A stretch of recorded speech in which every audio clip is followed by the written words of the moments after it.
দৈনিক সকালে ঘুম থেকে উঠে আয়না দেখে মাত্র একটি আমল করুন, আপনার চেহারা অত্যন্ত সুন্দর হয়ে যাবে, আপনার চেহারা নুরানি হয়ে যাবে, আপনার চেহারার দিকে তাকালে কেউ মায়ায় পড়ে যাবে। সুবহানাল্লাহ। ঘুম থেকে ওঠেন না? প্রতিদিন সকালবেলা ঘুম থেকে ওঠার পরে আমরা সাধারণত কিন্তু আয়না দেখি, সর্বপ্রথম আমাদের চেহারা দেখি, অথবা আমরা যখন বেসিনে মুখ ধুত করতে যাই, বেসিনের সামনে আয়না থেকে আমরা কিন্তু নিজেদের চেহারাটা দেখি। ওই চেহারা দেখার সময় আপনি যদি একটি দোয়া পড়তে পারেন রাসূলের শিখানো, আপনার চেহারা ইনশাআল্লাহ সুন্দর হয়ে যাবে। এই চেহারা সুন্দর করার জন্য আমরা কত ক্রিম মাখি, কত মেডিসিন আমরা ইউজ করি, বিশেষ করে ইয়াং মেয়েরা বিবাহ হওয়ার আগে এত ক্রিম মাখে, আমি অবাক হয়ে যাই। কত ধরনের কত পার্লারিং করে, কিন্তু আর্টিফিশিয়াল সুন্দর আর অরিজিনাল সুন্দর দুটোটা কিন্তু এক বিষয় না। অরিজিনাল যেটা সুন্দর সেটা কিন্তু দেখতেই ভালো লাগে, তাকাইতেই মন চায়, ঠিক কিনা? কিন্তু আর্টিফিশিয়াল যে সুন্দর সেটা কিন্তু ভালো লাগে না, বোঝা যায়, দূর থেকেই বোঝা যায় যে এটা আর্টিফিশিয়াল সুন্দর। দূর থেকে যদি একটা মেয়ে মেকআপ দিয়ে আসে, আমরা কিন্তু বলতে পারি যে সে মেকআপ সুন্দরী, ঠিক কিনা? এই জন্য কেউ যদি অরিজিনালি নিজেদের চেহারা সুন্দর করতে চায়, রাসূল করিম সাল্লাল্লাহু আলাইহি ওয়াসাল্লামের শিখানো সেই দোয়া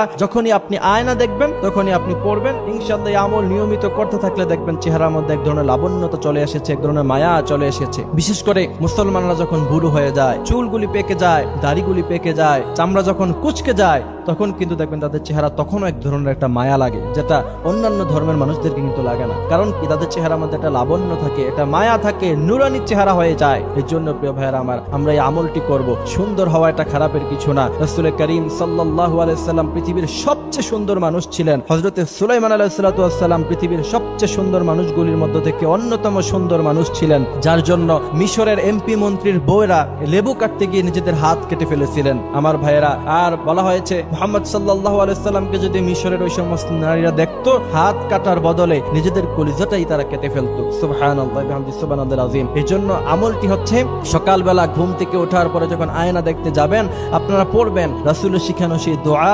আল্লাহুম্মা হাসসানতা খালকি ফাহাসসিন খুলুকি। আবার আমি বলছি, দোয়াটি হচ্ছে আল্লাহুম্মা হাসসানতা খালকি ফাহাসসিন খুলুকি। রাসূল করিম সাল্লাল্লাহু আলাইহি ওয়াসাল্লামের ব্যাপারে হাদিস শরীফের মধ্যে এসেছে যে রাসূল করিম সাল্লাল্লাহু আলাইহি ওয়াসাল্লাম সব সময় তিনি যখনই আয়না দেখতেন তখনই এই দোয়া পড়তেন, আল্লাহুম্মা হাসসানতা খালকি ফাহাসসিন খুলুকি।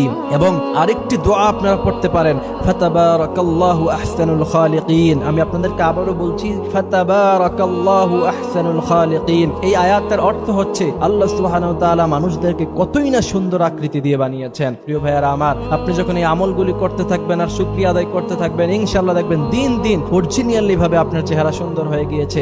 আপনি কালো হতে পারেন, আপনার চেহারার দিকে কেউ তাকালে সে আপনার চেহারার দিকে তাকিয়েই থাকবে এবং আপনার সৌন্দর্যের প্রশংসা করবে ইনশাআল্লাহ। আল্লাহ পাক আমাদেরকে এই সমস্ত আমলগুলি করার তৌফিক দান করুক, আমিন।